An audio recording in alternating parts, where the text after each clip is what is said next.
What's good, y'all? This is Robert Jackson. Thank you for tuning into the podcast. Hope everyone stays safe and is surviving the heat and all that. And apparently, we're supposed to be getting rain, which we certainly needed.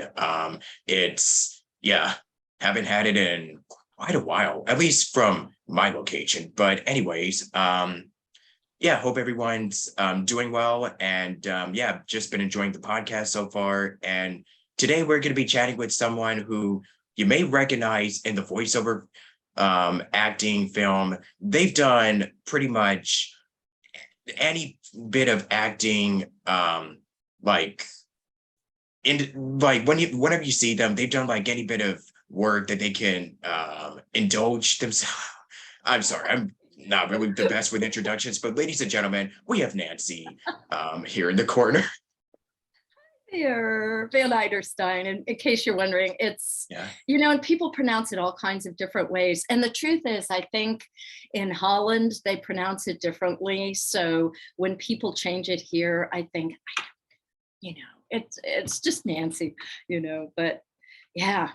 Yeah, no, it's funny you say that because I think that's very true of actors. It's whatever you're doing that you're excited about for the most part. I mean, sometimes you're not that excited and sometimes you don't take those roles. But I was recently cast in a horror film, never did one, never thought I would. And I was so excited because I thought, oh, I get to be the bad. Right? Yeah, because it says plain to stay on your website, writer, actress, voiceover. So pretty much all of us are like, we juggle many different talents and we're all one person. So it's like, hey, why not just put these into use and just get my name out there and show people what we're all about. Yeah, I think a lot of us are multi-hyphenates now and didn't set out to be. I've had a very long career actually in copywriting, never had any intention of doing that, but I kind of fell into it. And so that's been sort of a side hustle for 20 years, but it could come in handy, especially for commercial shoots and that kind of thing. It's like, oh, this dialogue's a little clunky. And I'm like, I have an idea, so yeah, but with, being content creators and everything now, a lot of us are a lot of things, Right. So what was it that so to make it more interesting, because I usually ask how people got started, actors, whatever career path that they've stumbled into. So what's your story? Like how did you start getting interested in like with the whole show business and the whole wibbly wobbly how did you get yourself involved with this whole camaraderie that is like Hollywood and whatnot? I think I always wanted to. I think as a little kid, I was always dressing up, and I did ballet from the age of about 4. And I just wanted to express myself physically and vocally, always. And then I went to college and got a degree in education, took a lot of theater and studied theater and thought, oh, I'm going to teach theater at the university level. And then the minute I graduated, I just thought, I don't want to teach it. I want to do it. So I moved out here and never looked back. So I think I always did. I mean, you hear some people like Harrison Ford was a carpenter or something, and you hear all these stories of people who did all these completely different careers. I have lawyer friends who were actors, a couple of medical people in the medical profession who are more drawn to this now. So I guess we all have a different story. But for me, I just always have loved self-expression, I guess, and playing other people. I think that's a huge thing that we overlook sometimes. I like not being me, I like being a bratty little boy in a voiceover, booth, or now a villain in a horror film, or the wife who's learning something disturbing, or, the crazy cat lady I played, all these things that are not us, but they're so great. Do you feel that too? Totally. Yeah. It's really hard for me to describe it, but pretty much everything that you've just said, I kind of shared the same feelings where in life, because I think a lot of us get into acting we because we kind of have this mindset of like, I don't know, maybe life could use a little bit more finessey. Like, I don't like Yeah. being myself. I'm too boring. I want to be other people. I want to be like a slime creature, an alien. I want to do like Yeah. or horror Yeah. movies like you just mentioned. I want to do, you know, be in a video game. Wouldn't it be nice to just be like a protagonist saving a princess from an evil dragon or something, So stuff like that. Playing pretend has always been something that I loved Mhm. since I was a kid. Performing is just it just really sparks the imagination. It's something that I like to consider my happy place, and I wouldn't Yeah. trade it for anything else. Yeah. I'm pretty sure a lot of people feel it the same way. So I yeah. think so. And I mean, you'd have to feel a pretty strong pull, because there's so much downtime from the actual work. The business of the business is so time consuming. There's rejection. There are Oh changes in projects. So it doesn't happen when you think it can, or projects gang up on each other and you can't do them all. So I think you have to really love the process and take all that other stuff with a grain of salt. Um, and I think I think it was Laurence Olivier was asked, "Why do you guys do it?" And his answer was, "Look at me, look at me, look at me." And I thought, yeah, for some people, it is that need of look at me, love me, appreciate me, respect me. But I think a lot of us, it's almost the opposite, where it's, don't look at me, look at this very interesting person, or in some cases, creature or inanimate object that I'm playing instead of me. Do you know what I mean by that? It's Uh, yeah. almost almost hiding sometimes. And forgive me if I just had to run outside and move something. I realized Mhm. I got a little wet. No worries. Humidity is, and so is the heat. Yeah, like last night I stepped outside, and it was like 85 degrees out, and I'm like, Yeah, okay, it's 10 at what? night. Yeah, it's 10 o'clock, and it was 10 o'clock, and it's Yeah, still 80 in the mid 80s, and I'm like, oh my.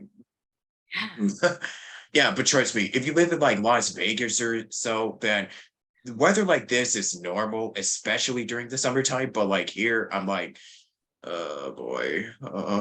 yeah, I mean, thankfully we got AC that yeah, is working fine. yeah, So, yeah. and hopefully nothing happens. So Right. yeah, of We've course. So, managed to dodge a lot of the blackouts that were predicted, so that's oh that's yeah. that's a relief. However, what we're getting tonight could be some real drama. Speaking of drama in the sky, we may have some some pretty exciting fireworks in the sky from a thunderstorm. We'll see, and very heavy rain, which we don't accommodate that well because the ground is so hard here. But we also need it, so we'll take it. Of course. You Yeah. Um, know.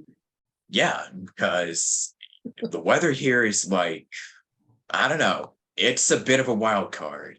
Yeah, yeah, It's pretty unpredictable. So, I mean, they say it's climate change and all that stuff. So, um, yeah. I know. maybe not. I don't know. I don't I'm not like a know. weather expert or I anything. don't know. I lived through a couple of hurricanes. I went and Oh, moved back east for a year. And we had in New England, we had a land base. It was a tropical storm. It had been Hurricane Irene. Is it Irene or Eileen? I always get them mixed up. I think it's Irene. And that was fascinating because I watched solid ground that had been a field turn into a raging river in a matter of minutes. And I won't say it was scary, but it wasn't not scary either. It was impressive. It was sort of like, okay, what do we do if it heads closer to us? You know, and we did have plans and everything was fine, but it's impressive what nature can do, the power. Oof. Of course. So didn't think we were kind of just slip off topic and talk about nature. I'm sorry, yes. But I mean, it is great. I mean, it's important. We have, talking about the weather because you know what, whenever I do these interviews, we don't really talk about nature or weather very much. So this is a nice change of pace. There you go. So yeah, but anyways, back to acting, the boring stuff. Yeah, career, the boring stuff. So let's see. So you've done your fair share of theater, film, television, video, and so you've pretty much done everything. So what I wanted to ask is so juggling all of these little specialties, like you carry many different hats. So what would you say, what is the most rewarding aspect about your job?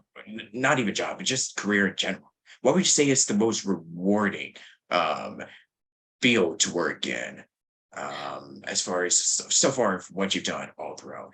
I think the most rewarding times are when you create something and someone else is really moved by it. Either they, I mean, I always say if I make someone laugh, scream, or cry, I've done my job, you know. And when I've heard an audience laugh, that big belly laugh, and I know that they've had this huge release, that's exciting to me because I feel like, see what we can do, you know, see what we can do to make a person's day that much more complete and happy, you know. And I think it's especially when people are laughing.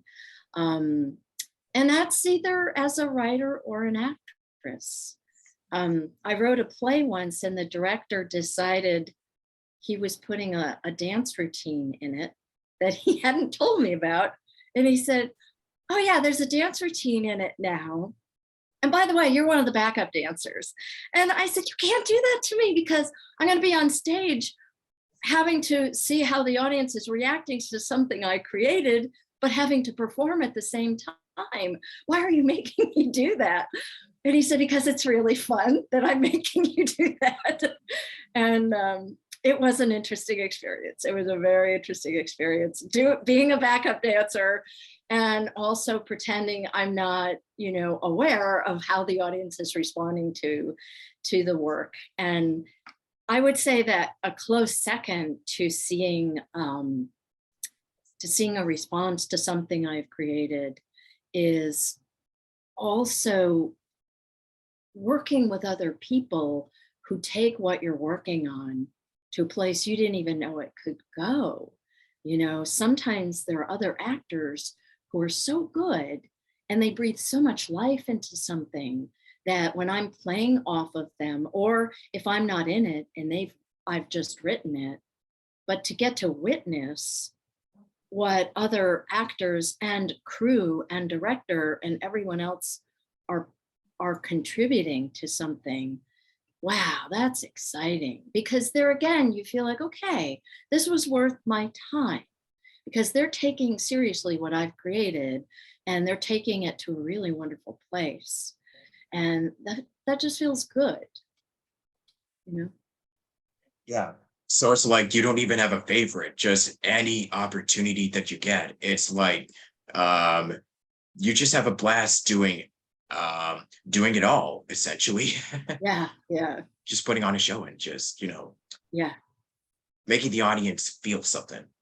Yeah. Feel something. Tugging at the heartstrings. Or Yeah. think, I mean, Mhm. it's great when you've created something. And I did a show once that was very kind of personal, and it was about me. At the time I was in my 30s, and a man who was easily 20 years older than I was said to me, I really saw myself up there.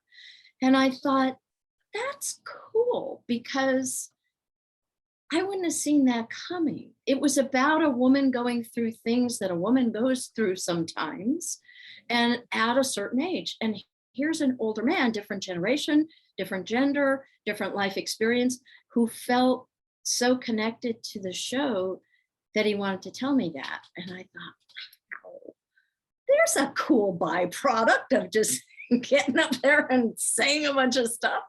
And he was really touched. He said he had kind of a catharsis. Great.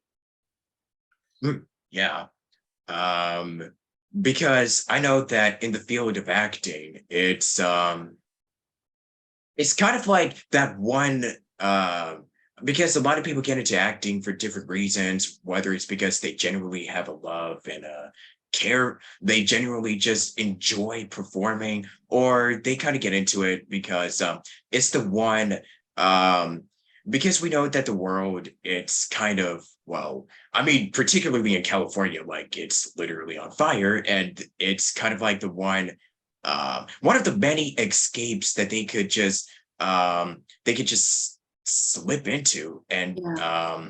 yeah, because we know that it's stressful, especially right now, and Mhm. it is like really important to have that, um to do something that really feeds your soul, and it keeps you going in the midst of the dark times. Yeah. Always Yeah. have something to do, Yeah. for positivity, like this podcast, for instance, Yeah, that I do, and hopefully, many yeah. others. Yeah, Yeah. of course. Yeah. I've watched a number of these that you've done, and they're a lot of fun. Yeah. Thank you for doing it. You have a wonderful voice, by the way, which I guess is Yeah. why you do voice work. Yeah. I mean, like I do. Oh yeah, like I literally have this booth behind me here, and I'm like, Yeah. I and I do my best to try and get stuff done, but since it's been really hot and I sweat a lot, in the midst of this heat, it's just okay. You know what? That is a good excuse for me to actually get my, I guess, exercise or workout in. So, instead of going on Yeah. a treadmill, Yeah. so Yeah. that's a good excuse. Yeah. Yeah, and I have thank a you. I Mhm. have a voiceover closet, really. Yeah, we all gotta. I mean, we all Right. gotta start somewhere. I Yeah, mean, yeah. like, And especially in the midst. Yeah, I'm sorry. yeah. Oh no, I was just gonna say the door is open, and it really is it's actually very comfortable, but there are times when there's just not enough soundproofing. My neighbor has a dog who barks, and it's the best bark. That I mean, the problem is not, oh, dogs barking. The problem is it's so hilarious how he barks that I'm in the middle, like I did an audiobook that I just finished editing, and I'm hearing in the background, I'm like, oh, I didn't really notice it because I'm so used to it because he barks so much that I had to do a few more takes. I couldn't quite edit it completely, the background noise, and Oh, so sometimes I'll go in and shut myself in the closet if I know other dogs are walking by, because he has to explain to them the neighborhood rules when they walk by. yeah.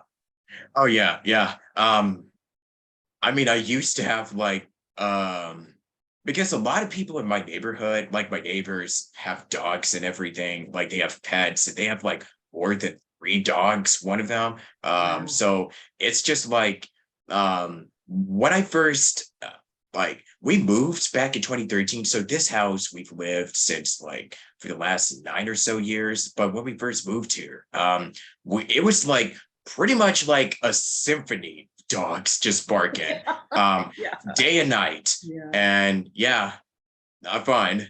Yeah. Especially so it's like you have to deal with two things. You have to deal with the heat, and you got to deal with those The noises. Yeah.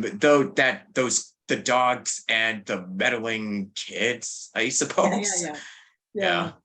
I have Yeah. a super quiet neighbor on another side of me, and I was doing there was just one part of some project I was doing that I thought, I just did not like that one sentence. Oh, It's yeah. 11 at night. I'm going to go in and I'm going to go fix this. Out of Yeah. nowhere, she decides to have a party, that goes for 2 hours. And I'm like, Yeah. Okay. you're the quiet neighbor. What are you doing? Are you out of your mind? Yeah. Okay. Just let's have a party. Okay. At 11 o'clock. The best thing too is when I'm doing a creature or something, which I was doing a little screaming earlier, and luckily I think That's nobody. always fun. It's so much fun. It's so much fun. But what I worry about is if I sound like I'm in trouble, because I And worry that the then person kind of, knock, knock, knock. Are you okay? Are you okay? But they called like police or something. Yeah. it happened to my boyfriend. He was doing an audition, and it was an argument, and it was, I'm gonna kill you, man, and and running around, kind of stomping. And one of the neighbors called and called the police, and the police showed up, and he was so apologetic. And he just, after that, has made it a point, if he's ever doing anything where there might be shouting or threatening sounds, like somebody's threatening somebody else, that he'll let the neighbors know. I mean, they know he's an actor, but I guess now they know how good he is. Because it sounds really convincing. Sounds really true. And the I've police know that too, yeah, I've never had that happen to me, and I hope it doesn't happen. Yeah. So yeah, I mean, luckily though, yeah, I don't live in like an apartment or anything. It's just a house, but yeah, Yeah. I mean, people do still get like stories of like neighbors checking in on them, like, oh my gosh, are you okay? Oh, is everything okay? Are you good? Are you good? Nobody died or anything, right? No one died. Okay. Yeah. No one died. No. Yeah. It's all good. But yeah, so yeah, we've all have been adjusting to our little home studio setup since, we're still in this little thingamajig here for like the past 2 years. Yeah. So I guess my next question is, because I know you've done a lot of film and theater, so has it really slowed down? I'm not sure if it's really the case for VO, but has it slowed down your work since 2020? Like with this whole like thing that's been going on, or has your work kind of increased? Because you mentioned you've done audiobooks, you do commercials at VO and whatnot, and you're in a play, you're getting back into that. So yeah, but for a time, did it slow down? Like, Theater. And I have to say, Zoom plays just yeah. are not the same. And I feel bad because there are some people I really love working with who are doing Zoom plays kind of regularly. And I've been given some opportunities and not done them because it's not even just that you can't hear and feel the audience, although that's a part of it. And boy, hats off to stand-up comedians who do Zoom shows. Right? You can't hear anything. But I just feel like it's just not the same experience. Yeah. Not only because you can't really move around, although I played Joan of Arc last year and I had this big wooden cross and I'm like navigating around in front of a Zoom camera. It was hilarious, and we managed to get through it. But yeah, the theater, that's where I feel it the most. I've been able to do some films during once we were cleared and there were the protocols, and vaccines and all of it, and we were Oh allowed to yeah. do it again, But boy, I tell you, um, those crew members who carry heavy equipment, we did a film year or so ago, and it was a lot of over the shoulder shooting for the cameraman. 95-degree weather. We were in a building where the air would have been too noisy, so it was off, wearing a mask, shooting. And I just thought, if we think it's hard as performers, we got to look at some of these people and see what they endure wearing a mask, and realize it's a whole lot easier being on the acting end in a lot of these jobs on set. But yeah, it's hurt theater the most. VO seems about the same. Film, film's picking up now. I feel like everybody wants to do projects now that couldn't, and but they always want to do them in August and September when it's the hottest. Let's do an indie film in the Mojave. Yeah, let's just do it outside in with all of this sand and cactus, and it'll be fine. Oh, Just just sunblock, you'll be fine. Just have just water, give me you'll be time, fine. yeah. Yeah, it'll be fine. Yeah. Yes, yeah, we're doing A-okay over here. Yeah, So we're great. We're great. yeah. How about you? Have you noticed big differences in where your opportunities have come in the past couple of years? Boy, it's not every day I get asked questions on my podcast, but so It should be. It for should me, be. I mean, I have in the 'Cause you past, create not your own really. stuff too. Yeah, Yeah. not as, let's see, not really lately. So this is why it's taken me by surprise now. But anyways, for me, so I started 5 years ago, and I've always recorded from home. I haven't been, Ah, so I've never been to an in studio. That is on my bucket list though. So I'd love to be in an in studio session. That would be nice. And taking classes in person. yeah. Let's see, has it really affected? I don't know, because I'm clearly, I mean, you've mentioned that you've watched my podcast and you've listened to the dulcet tones of my voice, which thank you for the compliments, by the way. So Yeah. yeah, so I'm working on that, and also just writing, same as you, and and then just making a lot of funny, weird sounds behind the mic and getting Yeah. paid for it. Yeah. So that's the bonus. Like, the Isn't most that important nice? thing is having fun. Like, having fun in the booth, people will notice. They can tell. And I actually just did a TikTok, which, yeah, because a lot of the cool kids are doing these days. So I just did yeah. So anyways, I did a TikTok where I was just talking about, like, so having fun in an audition and not focusing on trying to please others. Because if you focus Mm. on trying to get the job, then people are going to tell, and you're not going to have. But if you're having fun and if you're just being you, what you can bring to the role, even if you don't get it, this casting director, producer, networker, whoever is running the auditions will say, hey, I kind of like what he did. It's not what we're looking for this character, but we'll consider him for another part in the future. Yes. It Yes. happens all the time. And you talk Yes. about rejection. Don't take it personally. It's not you. They just Yeah. have another actor just so happened to have that vocal style. They were able to Right.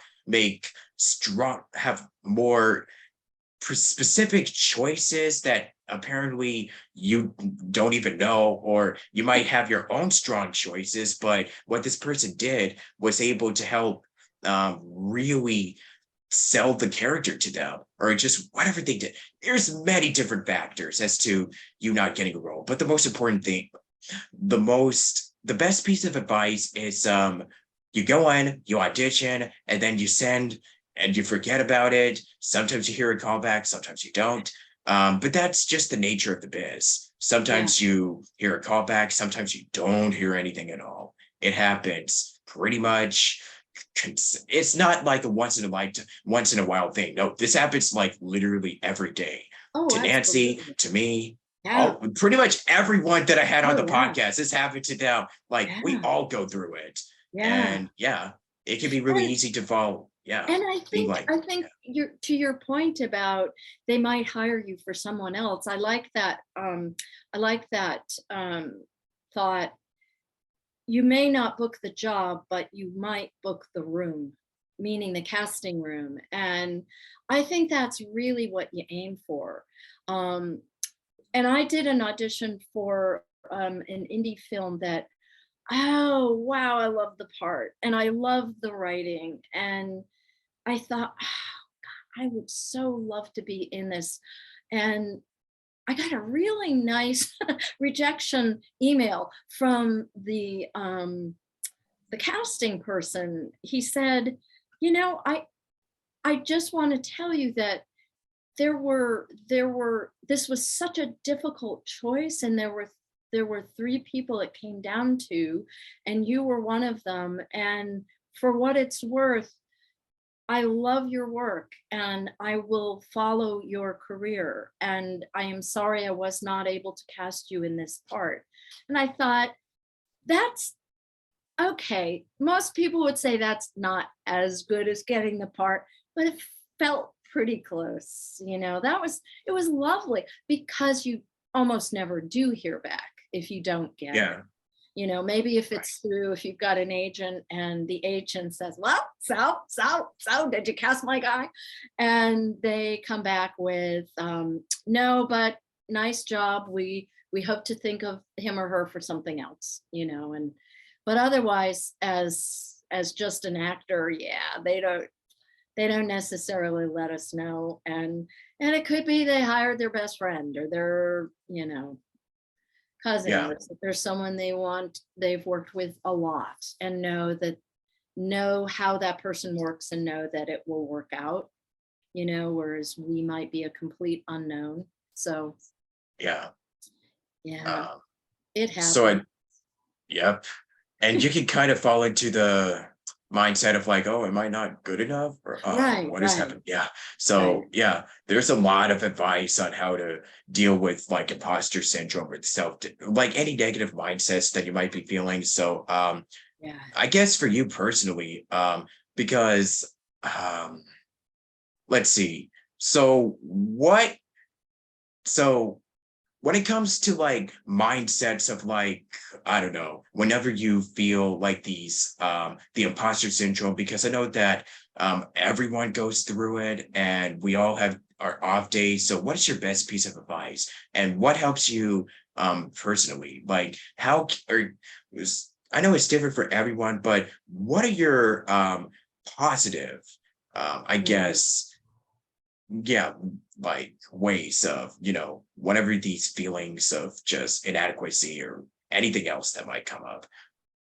at some point in Um, your career, I think sometimes, especially when life gets rough, when it gets really yeah. tough and stuff.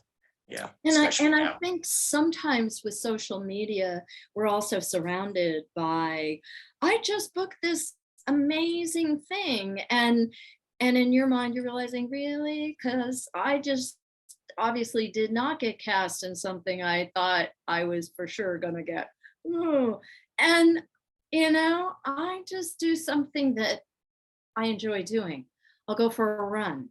I'll go hang out with my cat. I'll do something to distract and then say, "Hey, was I the best I could have been at that audition? Yeah, I think I did a good job. So I should feel happy that I did my job." Because I think ultimately our job is to put it out there, put our best work out there. Everybody else's job is something else. And if they're in the position of casting us or not casting us, it's out of our hands. And I don't think that much about it. I think the only times it actually can kind of hurt is if I feel like the role itself was so fantastic. I mean, sometimes it's like, man, that pays a fortune. that would be really helpful right now. And you don't get it. And you're like, okay, what else can I do for a living? You know? But yeah, I just said, you know, you do that thing, you do whatever it is that every time you do it, it makes you feel good. Exercise is a biggie, you know, that can be very helpful. And also, you know, be glad that if it's someone who books something and you know that person, think, oh wow, my friend just booked something, you know, congratulate them and know that I I like it to think of it as like a bunch of popcorn kernels. And if a kernel pops near you, you're next, right? So I look at it that way. My friend just books a role. That means it's my turn next. So yeah, it's Yeah. not always true, but I like I like thinking Yeah. So I guess those are like fun little hobbies that because I usually ask like any fun facts or like anything, but like I would change it to like fun hobbies that you like to do. Yeah, So then you yeah, just pretty much describe them. So yeah. yeah. And I would usually ask, so what are some of your favorite roles that you've ever done in your career? Because it's like that's like asking what's your favorite child, and I know you've done a lot of work over the years. So if we were to list like favorites, I think we probably would be like it would take like 5 minutes just to name them all because you've done so much in the industry. So Diversity, yeah, diverse yeah, kinds of careers. Um, I have to say, some of the voice stuff is among my favorite. Um, yeah, I remember a time when I was in a voiceover session, and an actress who was supposed to do a bratty little boy was very sick and couldn't come and do that role that day. And they asked me, try to do a bratty little boy. And I I did it. It worked out. And I remember leaving feeling really satisfied. And that little boy has come back and paid a few bills, you know? So stuff like that, those are highlights. What else? I think I really enjoyed playing. I just thought of it, and every time I think of it, I get heartwarmed. I played a cat lady. She's a kind of a new age cat lady in a film called Holiday Breakup. And I loved doing that because she's just so fun. And she has such a great attitude, you know. And another favorite was a film I did called Little Big Panda, another voice job where I played Little Big Panda's mom. And she was just so loving and sweet and soothing. And it it's the kind of non-violent children's animation that I truly love. I mean, I guess that's often geared towards much younger children, like 4 and 5, like kindergartenish age. But I love doing that stuff because it's making kids feel safe instead of terrified. So I have to say, I lean towards soothing moms. yeah. You That's know, really nice. Yeah, so we're gonna conclude wrap part up. one and we're Okay, gonna do part two in just a little bit. So stay okay, tuned because we've all right. got a lot more questions to ask. So see you later, guys, and stay tuned for part two coming shortly. Peace.